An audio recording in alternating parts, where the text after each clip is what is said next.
If you were hoping that the real estate market here in Ocean City was going to slow down in February, unfortunately, you're wrong. So in today's video, I'm going to show you exactly what happened and why I think it's going to continue to be hot in the coming months with potentially a slowdown in the second half of the year. Let's dive in. If this is the first time you're watching one of my market updates, I start with a little bit of history, then go through some visuals of where we are and where we were in February, and then we'll project out into the future based off of what we know. So to get started, some of the big headlines in February were mostly about mortgage rates and how they were climbing up back to or even above 7%. But here in Ocean City, that simply didn't happen with some of our better, more price-sensitive lenders. We went up from 5.875 in January up to 6% is the lowest 30-year conventional that I'm aware of. And again, there are other lenders that are in the mid to high sixes, but that just shows the importance of making sure you shop for rates or work with an agent who has these relationships to keep you up to date on what these lenders' rates are and where the best place to start is.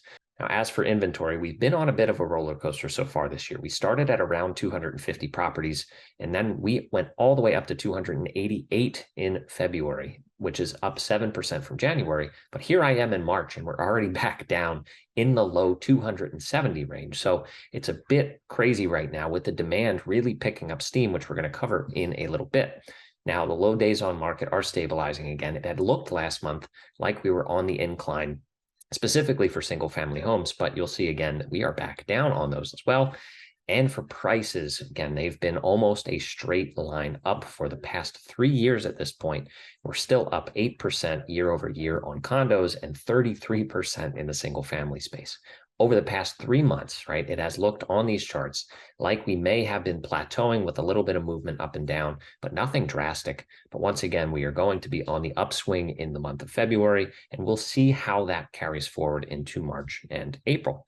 Now, for pending sales, again, this is one of the markers of what's going to happen in the future. As you can see back on the last 3 years, we typically, over the past two anyway, had a drop from January to February in the number of homes that went under contract. Whether that's a strong January or a weak February is up to debate, because all the way back in 2020, we had what we're seeing again now, which was a lower amount in January and a big spike in the month of February. But this is much higher in February 2023 than I anticipated, especially given where we were halfway through the month. We had a huge second half of February with homes going under contract very, very rapidly. And as for closed sales, again, this trend's about how we would have expected. And this, again, is going to carry forward with pending sales. So in the month of March, I would expect that we see a pretty substantial spike here based off of the amount of homes that went under contract, which, again, looking back, is very, very normal. That is typically what happens this time of year. It is the spring market. People are getting active again, and we're really seeing that come through in the numbers. For single families, let's spend a minute on this. So months of inventory, again, we did take a step back in December where it looked like, hey, we were going to get back towards a neutral market.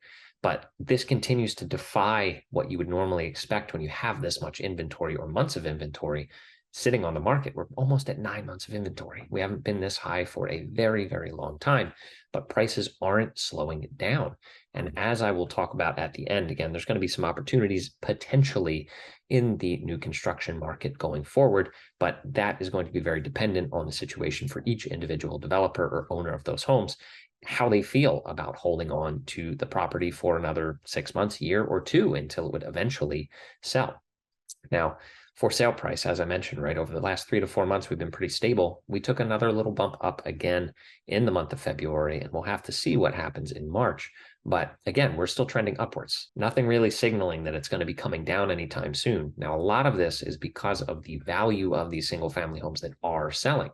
Now, we have over 90, almost 100 single family homes on the market right now, which is up about 25% from just 3 months ago. So that explains the months of inventory climbing.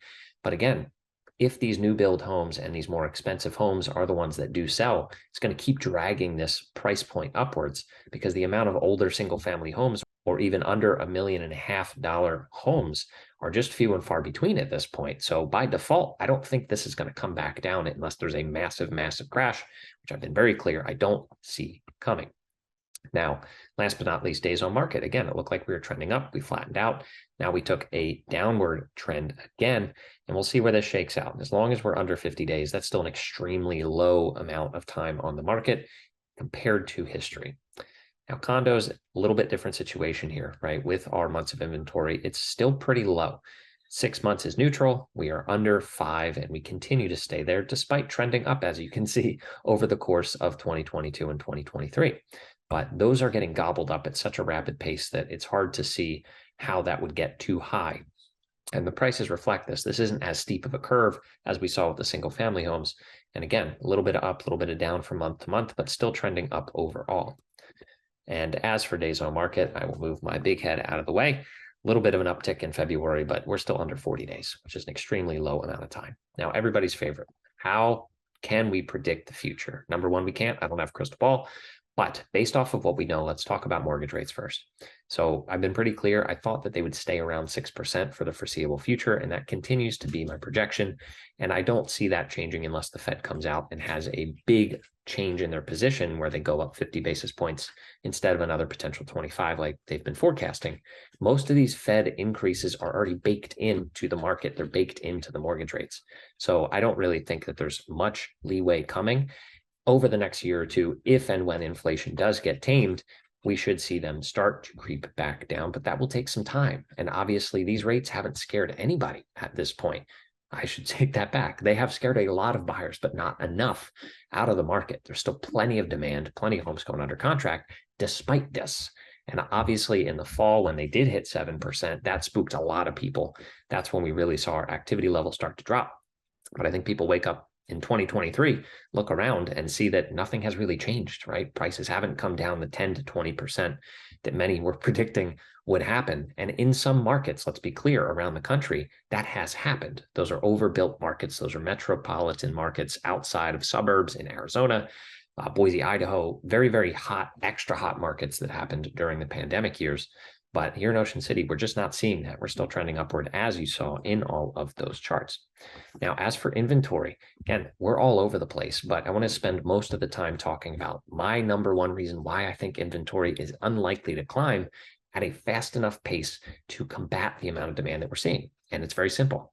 A lot of people, almost 80% of people, have a mortgage rate under 4%. A lot of people, over 50%, have a sub 3% mortgage rate. That's crazy.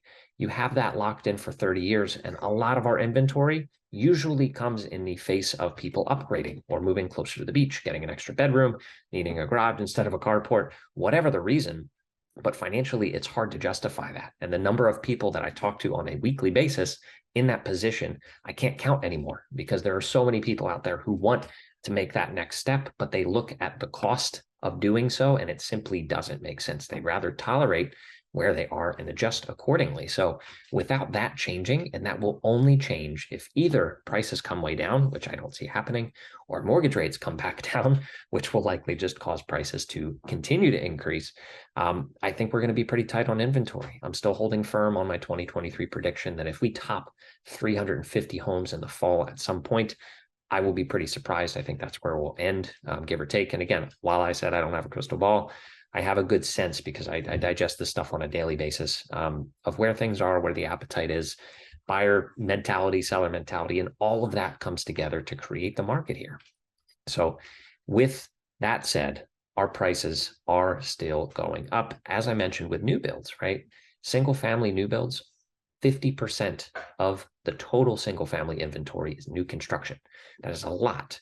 We've seen it above 40% in the past. We've even seen it just approaching 50%. But at this stage in the game, a lot of these homes are built, they're completed, and they're out there sitting, which is not what these developers want. They don't plan to have excessive carrying costs. Pre-selling these is important so that they can move on to the next project. But if they see the tides changing or they believe that there's risk, they may decide to offload some of these properties. And by offload, I don't mean 50% discounts, right? But there should be some more room than you would ever normally see with new construction homes. So if that's your ballpark, if that's what you're looking for, feel free to reach out. And I have a list of which ones are completed and ready to go. And my whole strategy with buyers that I've taken so far this year, it's worked pretty well.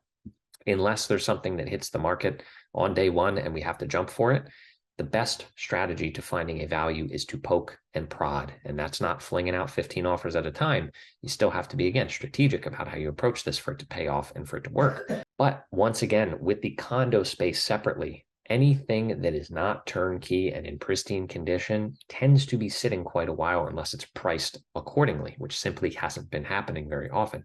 So if you're looking for a value, that's where they're going to be. They're not going to be in the new construction or turnkey units, again, unless they're overpriced and they sit for quite a long time. So there are a lot of strategies you can take in this particular part of the season, but quite frankly, we have another 30 to 45 days where most people want to be locked in to ensure that they can get their home before the summer, that they can get situated, get things rented, whatever the case is. So we're in the prime heat of the season right now, and there's no time to waste. So with that said, if you do have any questions, if you want my help, you can reach out to me any of the ways you see here. Thanks for hanging out with me, and I'll see you on the next video.